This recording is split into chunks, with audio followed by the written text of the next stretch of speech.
존귀하신 하나님 아버지, 주의 백성들이 함께 모일 때마다 주님의 이름을 저희 마음으로부터 경배하고 또한 높여드립니다.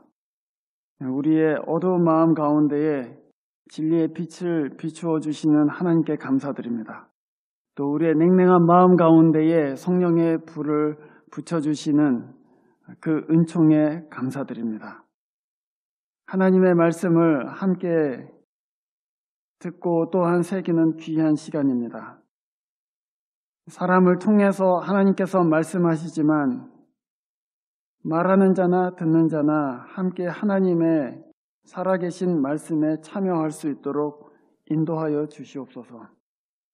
우리의 마음은 연약하고 또 넘어지기 쉽고 또 실수가 많은 인생이지만 주의 말씀이 우리 마음 가운데에 심겨워지고 또 우리 마음이 그 심령이 강건해져서 하나님의 일을 넉넉히 감당할 수 있는 믿음의 분량까지 자랄 수 있도록 도와주시옵소서. 주 예수 그리스도 이름으로 기도합니다. 아멘. 사도행전을 보면은 바울이 회심한 후에 자기 고향 다소로 내려갔다는 얘기는 있는데 그 후에 무엇을 했는지가 잘 나타나 있지는 않습니다. 그러다 갑자기 안디옥 교회에 와서 바나바와 함께 섬기게 되는데요. 우리가 그 바울이 사도행전에 기록된 그 선교 여행 1차, 2차, 3차 선교 여행 그 전에 무엇을 했는지 사실 잘 알지 못합니다. 성경에 기록되어 있지 않기 때문이죠. 그러나 바울은 그 선교 여행 이전에 이미 한 14, 15년간을 자기 고향과 그리고 그 근방 지역에서 복음을 전하는 일을 꾸준히 해왔습니다. 많은 교회를 개척했고요. 그리고 여기 남아있지는 않지만 우리가 충분히 바울의 행적으로 보아서 그때도 많은 교회를 개척했을 것이다 하는 것을 알 수 있습니다. 또한 많은 사람들을 주께로 인도했습니다. 그는 전도자였죠. 근데 그렇게 교회를 개척하고 또 믿음의 제자들을 키우고 또 주께로 인도하고 하면서 하나님이 이 교회를 향해서 어떤 계획을 갖고 계시고 또한 우리 사람들을 어떻게 구원하기를 원하시는지에 대한 그 경륜을 바울이 깊이 이해하게 되었습니다. 오늘 여러분이 읽으신 이 본문의 말씀은 사실 바울의 기도이죠. 골로새 교회를 위한 바울의 기도입니다. 막 시작된 교회를 위해서 간절하게 매일매일 드리는 기도라고 바울이 밝혔습니다. 그런데 이 기도 안에 이제 막 태어난 이 교회가 어떤 과정을 거쳐서 어떻게 믿음의 길에 첫걸음을 떼기 시작해서 어떻게 성장하고 어떻게 온전하게 돼서 결국에는 하나님께서 의도하신 목표에 이르게 되어 있는지가 아주 간략하지만 분명하게 드러나 있습니다. 바울은 여러 가지 구원을 따라서 하나님이 역사하시는 것을 일평생 경험한 사람입니다. 그래서 골로새 교인들을 위해서 기도할 때 하나님께서 또한 이 사람들에게도 이런 과정을 통해서 온전하게 하실 것이다라는 그 지식이 있었죠. 그래서 그 구원의 패턴을 따라서 구원의 어떤 영적 성장의 기회를 따라서 지금 기도하고 있습니다. 이 기도는 사실 우리가 다른 사람을 위해서 기도할 때 또 교회를 위해서 기도할 때 어떻게 기도해야 되는지도 가르치고 있습니다. 우리가 잘 알고 있는 대로 이 골로새 교회는 이제 막 시작된 교회이죠. 교회가 시작됐다고 해서 이제 끝난 것이 아닙니다. 교회를 개척하는 것은 상당히 어려운 일이지만 사실은 그 교회가 그리스도 안에서 성장하는 과정도 상당한 훈련이 있고 또 연단이 있는 그런 과정이죠.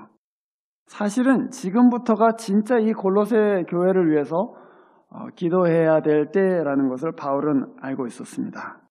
왜냐? 구원은 사실은 그 시작보다 훨씬 더 영광스러운 목표를 갖고 있기 때문입니다. 그냥 예수 믿었다고 해서 나 이제 구원 받았다 그렇게 끝나는 것이 아닙니다. 구원은 하나님께서 우리를 완전하게 하시는 과정으로 계속해서 이루어집니다. 그래서 그 끝에 올 구원의 가장 완전한 그 그림을 바울이 알고 있기 때문에 그거 위에서 기도하는 거예요. 이 골로새 교회가 이런 과정을 통해서 진짜 하나님 보시기에 완전한 교회로 자라게 해주십시오 하고 기도하고 있는 것입니다. 아이가 태어나면 저절로 크는 것이 아니죠. 먹이고 씻기고 또 가르치고 돌봐주지 않으면 자기 혼자 크는 것 같이 생각될지라도 사실은 제대로 크는 것이 아닙니다. 성장하긴 성장하지만 우리가 원하는 그런 아름다운 모습 또 참다운 사람의 모습으로 성장하기가 매우 어렵습니다. 영적인 성장도 마찬가지입니다, 여러분. 그냥 저절로 자라는 사람은 없어요. 그 영적인 성장에는 반드시 누군가의 기도가 필요하고 누군가의 가르침이 필요하고 누군가 사랑해줘야 되고 누군가 인도해줘야 되는 것이죠. 그래서 오늘 바울이 9절 말씀 첫머리에 우리가 여러분의 소식을 들은 그날부터 쉬지 않고 기도했습니다. 이렇게 얘기했습니다.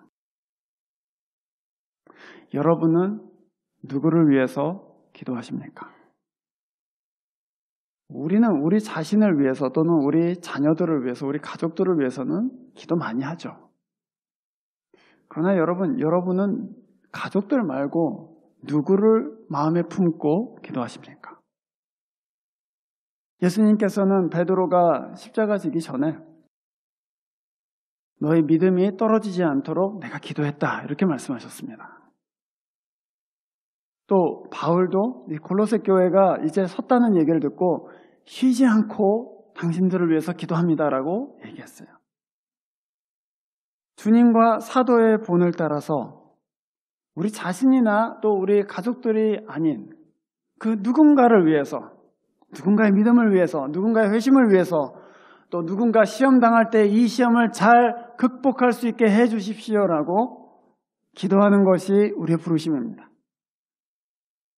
우리 믿음의 형제 자매들의 영적인 성장을 위해서 누군가를 품고 기도하는 모습, 또 우리 주변에 믿지 않는 형제 자매들 믿음이 생기게 해달라고 또 주께로 돌아오게 해달라고 기도하는 그 자리, 거기에 우리 교회에 부르심이 있습니다.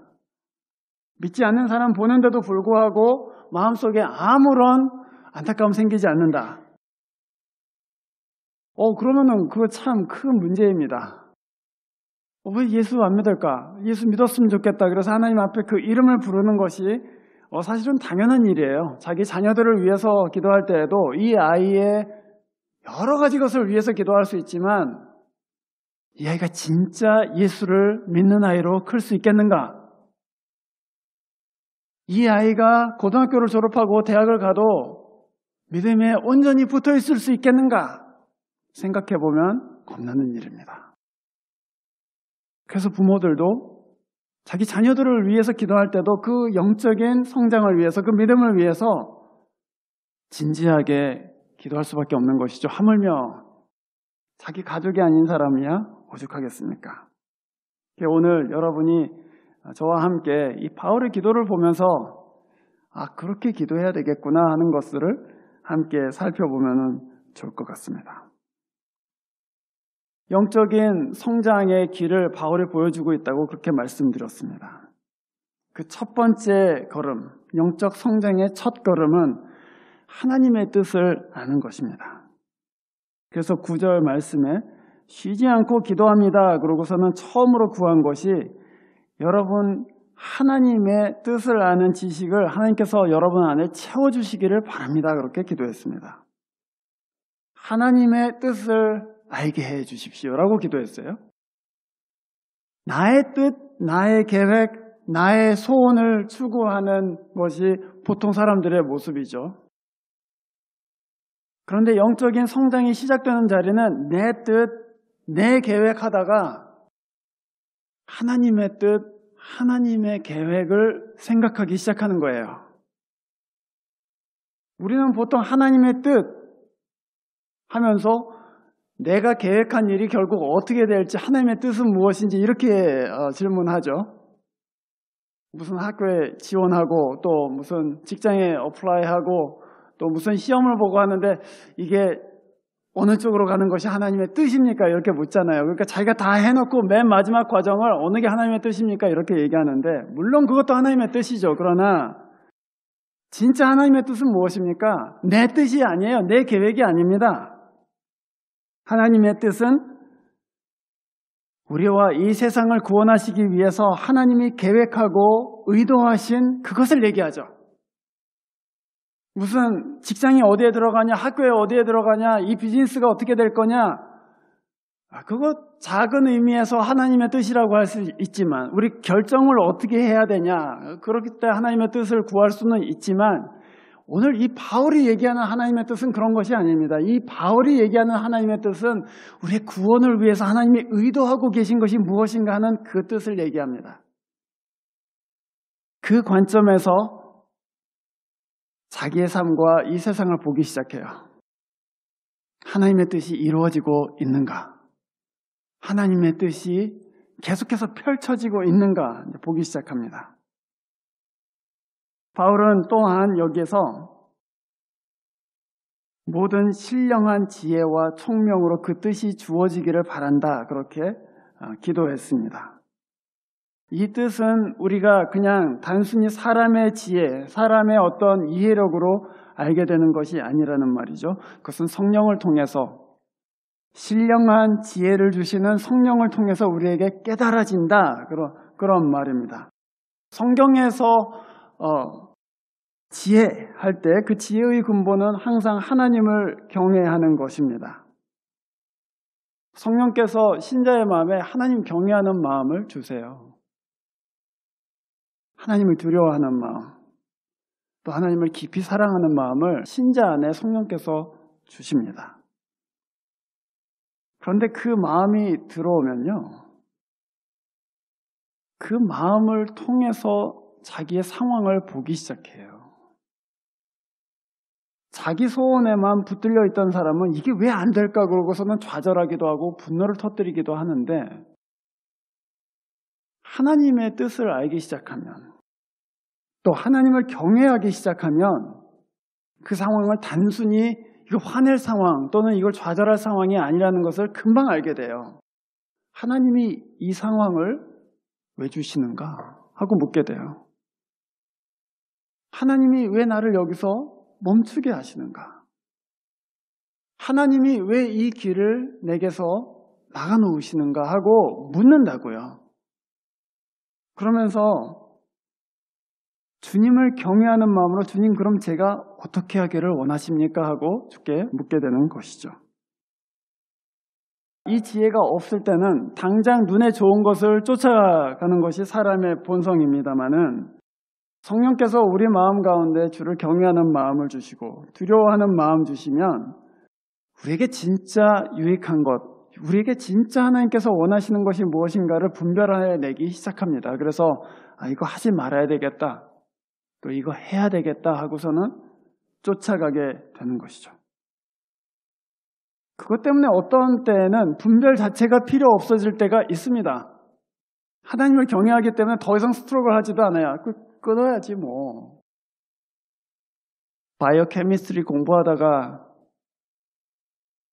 시험이 몇 시간 안 남았는데 아직도 읽어야 될 게 한 서너 챕터가 남아있으면 어디 손바닥에다 적어가서 좀 치팅을 해볼까, 그런 생각이 들기도 하고, 또 교실에 먼저 한 20분 먼저 가서 연필로 안 보이게 이렇게 몇 개의 힌트만 좀 적어놓을까, 그런 생각이 들잖아요. 그런데 하나님을 경외하는 마음이 없을 때는 이걸 할까 말까 하고 막 고민하지만, 하나님을 경외하는 마음이 이 안에 들어오면 어떻게 고민해요? 안 하는 거지. 하나님 앞에 정직하게 살아야 되는데 이건 안 되겠다. 그냥 C 맞아야 되겠다. 주님, B만이라도 맞게 해주세요. 그걸 기도를 하지 거기다 쓰지 않는다고요. 스트럭을 하지 않아요. 스트럭을 하고 있다는 것은 이미 내 마음 가운데에 내 육적인 마음이 있어서 그 싸우고 있다는 얘기예요. 제가 그게 잘못됐다는 얘기가 아닙니다. 어떤 때는 주님께서 우리에게 하나님을 경외하는 마음을 부어주시면 부어질수록 어떤 그 우리의 상황 가운데 있는 문제들이 굉장히 단순하게 풀린다는 얘기예요. 하지 말아야 되겠다. 이거 해야 되겠다. 바울은 또한 그 지식으로, 하나님의 뜻에 대한 지식으로 여러분이 가득 차게 되기를 원합니다라고 얘기했습니다. 가득하게 되기를 원한다. 하나만 알기를 원하는 것이 아니에요. 내 삶의 모든 부분에서 하나님의 뜻을 가득가득 알기를 원한다. 뭐 그런 뜻이죠. 교회 안에서뿐만 아니라 가정에서도, 일터에서도, 학교에서도 어느 곳이건 상관없이 하나님의 뜻을 추구합니다. 거기에 사실은 기독교 신앙의 힘이 있는 것이죠. 이 교회 안에서만 그냥 거룩하게 사는 것처럼 또는 사랑하는 것처럼 밖에 나가면 무정한 사람이요, 밖에 나가면 폭언을 퍼붓는 사람, 그런 사람이 아닌 것입니다. 여러분이 일을 해보신 분은 금방 아시겠지만 일터에서는 당연히 여겨지는 거짓말이 있고 당연히 여겨지는 폭언들도 있습니다. 일하려면 당연히 해야 되는 거짓말들. 또 일하려면 그냥 당연히 다른 사람을 그냥 힘으로 누르기도 하고 무시하기도 하고 그냥 너무 당연하게 일터에서 그냥 그렇게 관습처럼 돼 있죠. 그런데 하나님께서 우리 마음 가운데 하나님을 경외하는 마음을 주시면 그 영적인 지혜가 들어오면요. 이건 아닌데 하는 마음이 드는 거예요, 사실은. 이거 하나님의 뜻에 맞지 않는데 하는 마음이 생기기 시작한다고요. 그래서 그것과 싸우게 돼요, 사실은. 초대 교회에 1세기 로마 제국 안에 당연히 노예제도가 있었습니다. 그런데 교회 안에서는요, 노예제도를 없애자 그런 얘기를 한 것이 아니고 교회 안에서 뭐라고 가르쳤냐 하면은 교회 안에는 노예들도 있고 노예들의 주인들도 같이 들어와 있는데 그 주인들한테 이 종들이 하나님의 형상으로 지어진 여러분의 형제입니다. 그러니까 종으로 대하지 말고 형제로 대하십시오. 그렇게 가르쳤단 말이에요. 하나님의 형상으로 지어졌기 때문에 지금 당신의 노예라고 할지라도 그 사람을 진짜 노예처럼 대하지 말라.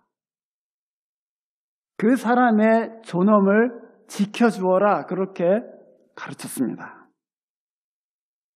내 일터에서, 내 가정에서, 친구와 이웃과의 관계에서, 모든 일에서 하나님의 뜻을 아는 그 지식이 가득하기를 원한다. 그 얘기는 하나님이 의도하신 대로 사람들을 어디에서나 대하겠습니다. 그 얘기예요. 그게 기독교 신앙의 힘이죠.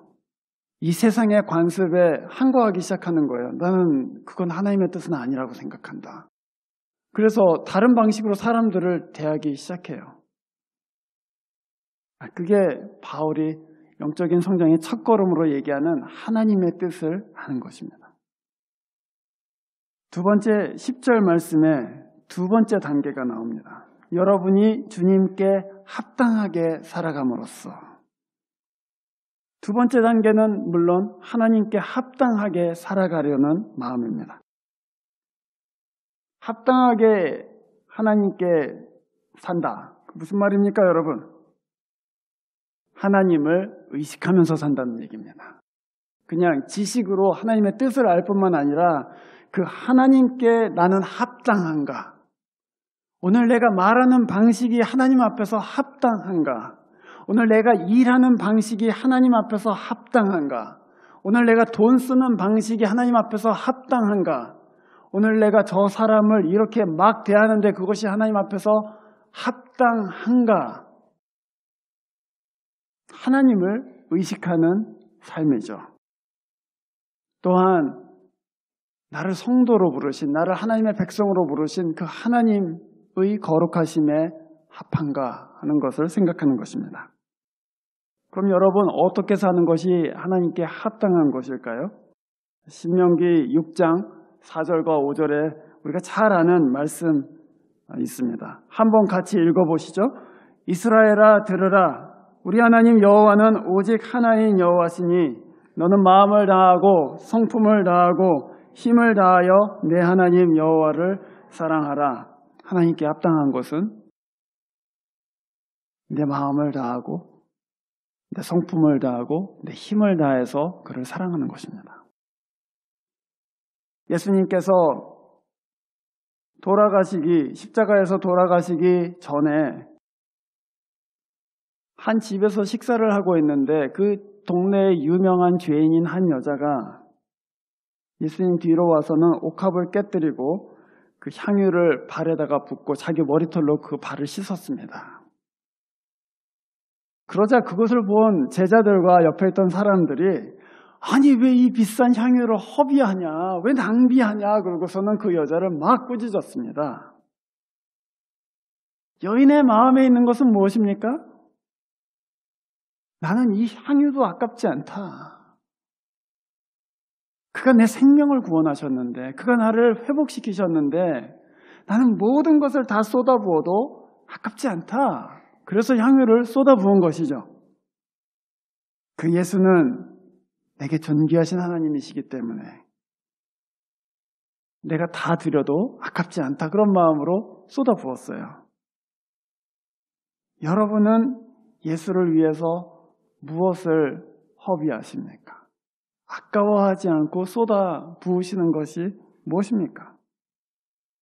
우리 마음 가운데 예수를 존귀하게 마음을 다해서 사랑하는 마음이 있으면요, 그 예수를 위해서 시간을 허비하게 됩니다. 또는 물질을 허비하게 되고요, 또 내 에너지를 허비하게 됩니다. 다른 사람들이 볼 때 낭비처럼 여겨지는 일들을 해요. 허비하는 것 같은데, 그러나 내 마음은 무슨 강요가 아니라 이것도 하나도 아깝지 않다. 주님이 얼마나 존귀하신 분이신데 그래서 그분께 드리게 되는 것이죠. 바울은 그에 더 나아가서 10절에서 이렇게 얘기했습니다. 모든 일에서 그분을 기쁘게 해드리고 모든 선한 일에서 열매를 맺기를 바랍니다. 그렇게 얘기했어요. 어떻게 모든 일에 그를, 하나님을 기쁘시게 할 수 있습니까? 우리가 직접 예수를, 이제는 예수님의 발 뒤로 가서는 예수님께 직접 향유를 깨뜨릴 수는 없죠. 예수님 지금 물리적으로 우리와 함께 계시다. 그래서 예수님께 어떻게 직접 예수님을 섬기고 예수님께 뭘 드릴 수는 없습니다. 그러나 그를 기쁘시게 할 수 있는 방법이 하나 있죠. 그것은 그가 긍휼히 여기시는 사람들, 그가 마음 두고 계신 사람들에게 내 시간을 허비하는 것입니다. 물질을 허비하는 것이요, 또한 힘을 허비하는 것입니다. 사실 사랑은 낭비 아닙니까? 뭐 여자친구 뭐 그렇게 좋다고 거기다 그렇게 돈을 쓰고 난리냐 그러잖아요. 지 새끼 좋아갖고는 그냥 얼마나 그냥 돈을 쓰는지 하나도 아깝지 않은가 봐 그러고 놀리잖아요. 다른 사람이 보기에는 저거 낭비다, 낭비, 저거 후회할 거야, 후회할 거야. 사랑은 언제나 낭비하는 것입니다. 낭비하는 거예요. 필요한 것보다 훨씬 더 주기 때문에 낭비할 수밖에 없어요.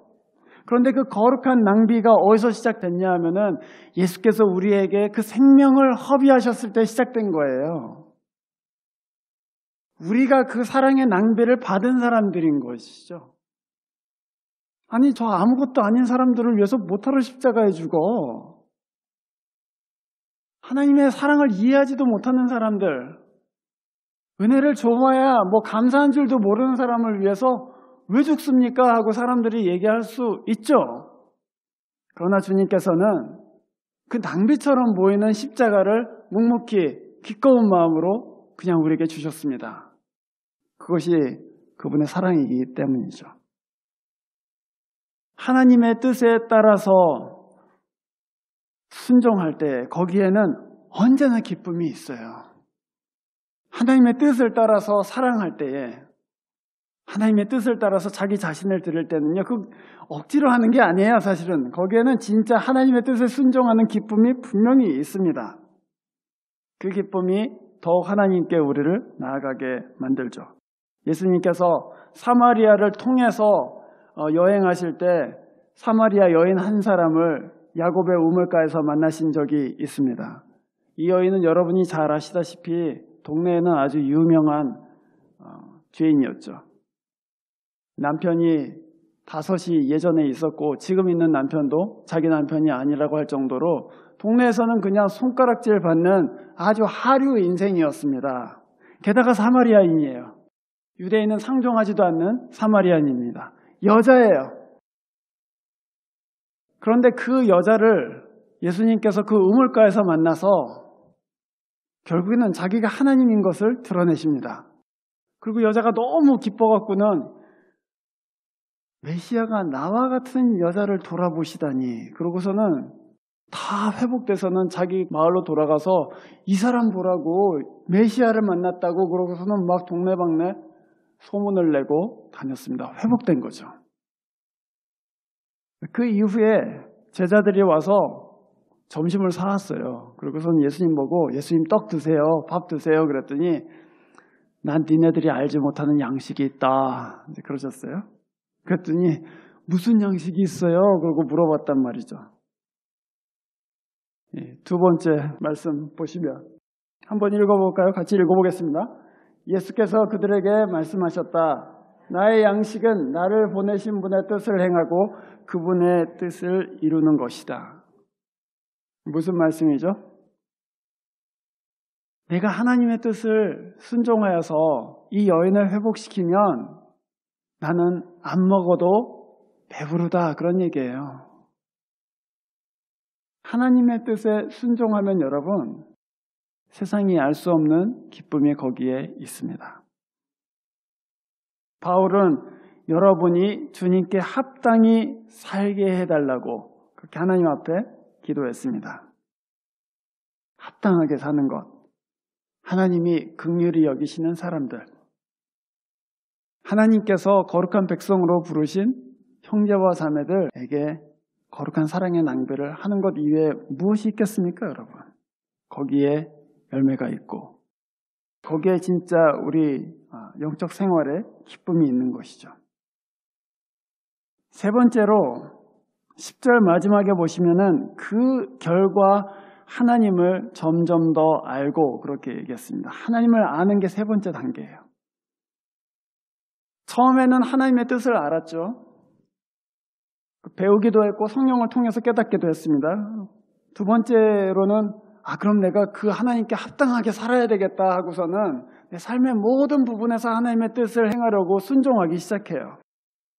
그런데 여러분 그렇게 순종하면요. 처음에는 하나님의 뜻을 알았는데 순종하면 어떻게 되냐면은 하나님을 알게 됩니다. 그 말씀을 받들어서 그 말씀에 순종하기 시작하면 그가 어떤 분이신지를 알게 돼요. 사랑을 해보세요, 여러분. 원수를 한번 사랑해 보십시오. 원수 사랑하기가 얼마나 힘든지, 이 인간 진짜 모르네. 그러고서는 마음속이 부글부글 하기도 하고, 사랑을 줘도 감사할 줄을 아나. 뭘 도와줘도 고맙단 말 한마디를 하나. 아니 내가 그렇게 잘해주는데 이 인간은 도대체 뭐하는 인간이야 도대체. 그런 마음이 막 속에 들잖아요. 그때 여러분 한번 생각해 보세요. 주께서 나를 그렇게 사랑해 주실 때 내가 뭘 해드렸나. 무정한 사람을 사랑해 보니 하나님이 나같이 무정한 사람을 진짜 사랑해 주셨구나 하는 것을 알게 되죠. 사랑하려고 하지만 사실 그게 마음대로 됩니까? 그래서 포기하잖아요. 난 못하겠다. 그러고서는 포기한단 말이죠. 그때 어떻게 됩니까?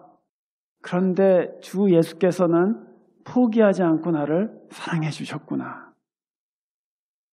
순종할 때에만 하나님이 어떤 분이신지를 알게 됩니다.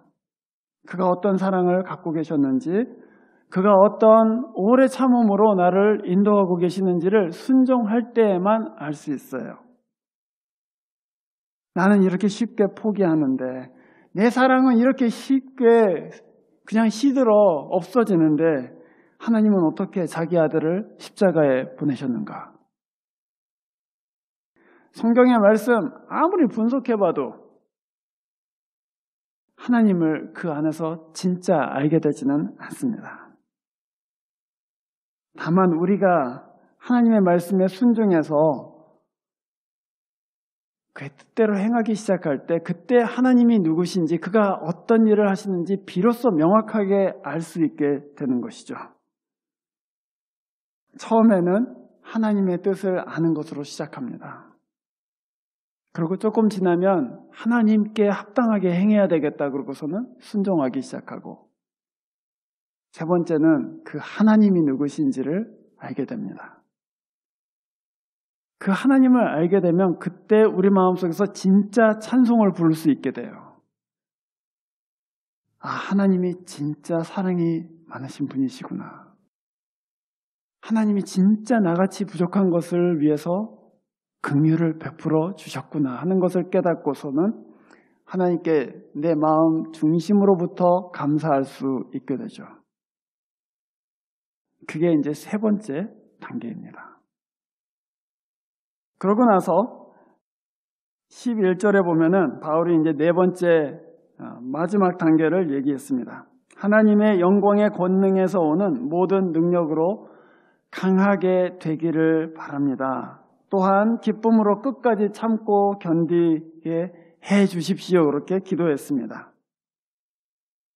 하나님을 진짜 알 때, 하나님을 참으로 알 때 그때 우리 마음 속사람이 강건해집니다. 그의 사랑과 은혜를 알면 알수록 쉽게 무너지지 않습니다. 하나님이 나를 진짜 붙들고 계시는구나. 내가 어디에 가도 망하지 않겠구나. 그 깊이 믿을 수 있게 되기 때문에 그때 그 은혜가 우리의 마음을 진짜 강하게 만들어요. 그 강한 것은 이 아주 모진 거하고는 다른 것입니다. 산전수전 다 겪어갖고 마음이 모질게 되는 걸 얘기하는 게 아니에요. 하나님이 나를 어디를 가든지 붙들고 계시겠다. 그가 나를 언제나 용서하시고 받아주신다는 것을 알기 때문에 부드러움 가운데에 강함이 생깁니다. 쉽게 낙심하지 않아요. 또 기도할 때마다 하나님이 가까이 계시다는 것을 알고 그에게 의뢰하고 또한 감사할 수 있게 됩니다. 주님께 여러분이 가까이 가시면 가까이 가실수록 그 은혜가 여러분의 마음을 다스리게 될 것입니다. 그리고 그 은혜가 부드럽게 여러분의 마음을 강한 마음으로 세우게 되는 것이죠. 그 강하다는 것이 어떻게 드러나냐 하면 11절 두 번째 후반절에서 나타나는 그것입니다. 기쁨으로 끝까지 참고 견디게 되는 것이죠. 말하자면 선을 행하는데 그 선을 행하면서 오래 참고 기쁨으로 견디는 것을 의미합니다. 하나님의 은혜를 알기 때문에 고난 당하지만 그 가운데 기쁨이 있어요. 연약한 중에도 오래 참을 수 있게 됩니다. 이 불의한 세상에서 사실 하나님의 선을 행한다는 것이 여러분 쉬운 일입니까? 이 무정한 세상에서 하나님께서 우리에게 주신 사랑을 그 사랑을 가지고 다시 누군가를 사랑하는 것이 쉬운 일이냐고요. 우리는 다 우리 찬송 앞에서 부른 것처럼 다 연약하고 하루 종일 무너지고 넘어진다고 그랬잖아요. 저는 그 찬송을 한편으로는 좋아하고 한편으로는 별로 안 좋아하는데요. 그게 우리 영적 성장의 완숙한 단계를 표현하고 있지 못하기 때문에 별로 좋아하지는 않습니다만은 또 한편으로는 우리의 연약한 것들을 잘 드러내주기 때문에 좋아하기도 합니다. 그러나 우리가 가야 될 곳은 어디예요? 영적 성장의 길이죠. 이 불의한 세상에서 우리가 연약하기 때문에 선을 행하다가 못하겠다 때려칠 수 있습니다. 이 험한 세상에서 다른 사람 다 너무 무정하고 자기 계산적으로 살기 때문에 사랑해봐야 소용없다 하고서는 사랑을 그만둘 수도 있죠. 그러나 성령께서 우리를 영적인 성장 가운데에서 연단하시고 훈련시키시면요, 불의한 세상에서 참고 선을 행할 수가 있게 된다고요. 무정한 세상 가운데서 공격당하고 손해를 보면서도 나는 끝까지 사랑하겠다. 손해를 보지만 내가 사랑하는 걸 멈추지 않겠다 하고 사랑할 수 있게 된다고요. 그 모습을 하나님 아버지께서 하늘에서 보시고 기뻐하시는 것이죠. 아, 됐다. 이제 저 불의한 세상에서도 의를 행할 수 있게 되었다. 저 무정한 세상에서도 사랑을 행할 수가 있게 되었다. 그래서 기쁜 거예요, 사실은. 하나님이 우리의 영적인 성장을 통해서 도달케 하시는 곳이 어디냐? 바로 거기에요. 강하게 되는 곳. 하나님의 은혜를 깨닫고 내가 그거 없어도 살 수 있다고. 내가 그거 조금 손해봐도 여전히 사랑할 수 있다고 설 수 있게 되는 그 자리가 영적 성장에서 가장 뒤에 오는 자리예요. 예수님과 같이 강하게 되는 자리이죠. 그런데 그 모습을 성도의 삶 가운데서 하나님께서 보실 때 비로소 하나님께서는 야, 이제 준비가 됐다. 그리고서는 12절 말씀처럼 이제는 내 나라를 상속받을 준비가 되었다 하고서는 기뻐하시게 되는 것입니다. 그것이 우리 구원의 마지막이에요. 오늘 12절에서 성도들이 받을 상속의 몫을 차지할 자격, 이렇게 얘기했어요. 그 말은 주께서 우리에게 어떤 것을 선물로, 그 나라를 선물로 주실 때 그냥 주시는 것이 아니라 그 나라를 우리가 합당하게 다스릴 수 있도록 오늘 여기서 훈련하셔서 그 나라를 다스릴 자격이 생기도록 만들어주신다는 얘기입니다. 사실 우리는 그것이 얼마나 복된 것인지 잘 알지 못합니다. 하나님의 나라를 상속받는다 그렇게 얘기하면은 그냥 뜬구름 잡는 얘기처럼 들리고 그게 도대체 뭐냐? 그거 잘 잡히지 않아요. 그러나 여러분이 4살 때, 5살 때 산타클로스 할아버지가 주시는 선물을 기다리면서 명확하게 그려보셨어요? 명확하게 못 그렸잖아요. 뭔가 좋은 것이 온다는 건 알겠는데 뭔진 몰라요. 그렇죠? 기대하는 마음이 있는데 뭐가 올지는 모릅니다. 말하자면 그런 거예요. 하나님이 내 나라를 상속해라 하고 말씀하시는데 우리는 그거를 이해할 능력조차 되지 않지만 아, 좋은 것인가 보다. 그리고 진짜 하나님께서 우리를 영광스럽게 하시겠구나 하는 소망은 우리 가운데 있는 것이죠. 하나님께서는 그 나라를 지금 주시지는 않습니다. 그 나라를 다스릴 수 있도록, 그 나라를 예수와 같이 섬길 수 있도록 우리를 여기서 연단하신 다음에 자격이 됐다. 그러고서는 그때 우리가 다 예수 앞에 부활할 때 그것을 회복시켜 주시면서 상속하게 하실 거예요.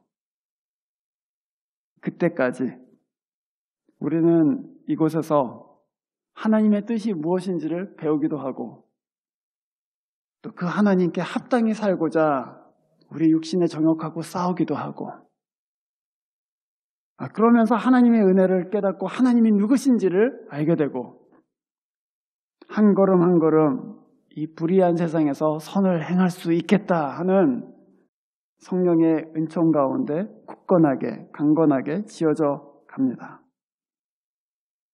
그리고 마지막에는 하나님께서 우리를 높이 들리게 해 주셔서 하나님의 나라를 섬길 수 있게 다스릴 수 있게 해 주시겠구나. 그것이 우리 구원의 종착점이죠. 바울은 오늘 이러한 영적인 성장의 모든 과정들 그리고 하나님께서 우리들에게 갖고 계시는 목표를 생각하면서 이 기도를 드렸습니다. 여러분, 어떤 사람을 위해서 기도할 때에 단순히 돈이 없으니까 돈을 주세요. 또는 건강이 없으니까 건강을 주세요. 직장이 없으니까 직장을 주시고 학교가 없으니까 학교를 주시고 이렇게만 기도할 것이 아닙니다.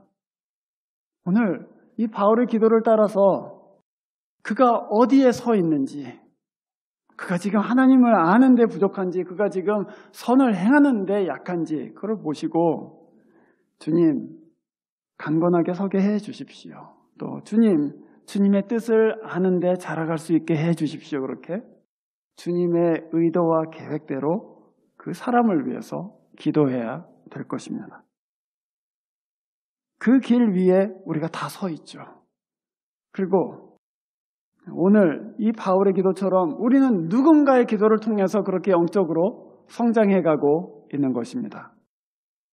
그리스도 안에서 형제와 자매된 여러분, 이 기도 없이는, 이 중보 없이는 그 누구도 혼자 설 수 있는 사람은 없습니다.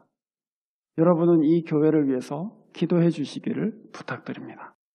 또한 여러분의 자녀들, 여러분의 이웃들, 또 여러분의 믿지 않는 친구들을 위해서 마음에 품으시고 하나님 앞에 이 기도로 그들의 영적인 성장을 위해서 기도해 주시기를 바랍니다. 기도하겠습니다. 주님, 저희들이 미련하고 또 잘 이해하지 못하여서 사람의 뜻을 따라서 기도하였고 또 당장 눈앞에 보이고 급한 것을 위해서만 그렇게 하나님 앞에 기도하였지만 오늘 주님께서는 이 바울의 기도를 통해서 어떻게 중보해야 될지 또 어떻게 하나님의 뜻에 맞게 기도해야 될지를 가르쳐 주셨습니다. 우리가 누군가의 기도를 통해서 누군가의 가르침을 통해서 또 누군가의 사랑의 낭비를 통해서 예수를 안 것과 같이 하나님 이 교회의 중보 기도를 통해서 가르침과 섬김을 통해서 사랑의 거룩한 낭비를 통해서 여러 사람들이 주님을 알게 되고 구원에 이르게 되도록 인도하여 주시옵소서. 주님, 저희로 하여금 기도하는 일에 쉬지 않게 해주시고 하나님 앞에 기대하는 마음, 소망하는 마음으로 우리의 이웃들과 친구들과 가족들 위해서 쉬지 않고 기도할 수 있도록 은혜 베풀어 주시옵소서. 주 예수 그리스도 이름으로 기도합니다. 아멘.